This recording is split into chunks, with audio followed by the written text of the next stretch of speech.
இந்த குழந்தைகளை இனிமேல் நடிக்காத, விளையாடாத அப்படின்னு திட்டாதீங்க. இந்த 2 டிபார்ட்மெண்ட் தான் நிறைய சம்பாதிச்சிட்டு இருக்கு. சம்பாதிக்கிற மாதிரி நடிடா, சம்பாதிக்கிற மாதிரி விளையாடுறான்னு சொல்லிட்டாங்க.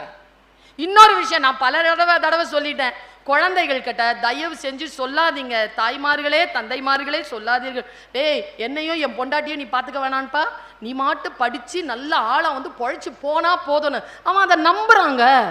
அப்படி சொன்னது சத்தியன்னு போய்கிட்டே இருக்கிறான். இன்னிலிருந்து டைலாக் மாத்திருங்க, டேய் இத பாருடா, என் வாழ்க்கையை சீரழிச்சு என் குடும்பத்துக்கு கொடுக்குற எல்லாத்தையும் சேர்த்து வச்சு உனக்கு படிப்பு சொல்லி கொடுத்து ஆளாக்கி இருக்கிறேன், நீ தான் என் குடும்பத்தை பார்த்துக்கணும், என்னையும் என் மனைவியையும் பிள்ளைகளுக்கும் கடைசி வரைக்கும் ஒரு மிகப்பெரிய காவலாளியாக என் குடும்பத்திற்கு நீ தான் இருக்க வேண்டும்ன்ற பாண்டேஜோட பிள்ளைங்களை வளருங்க.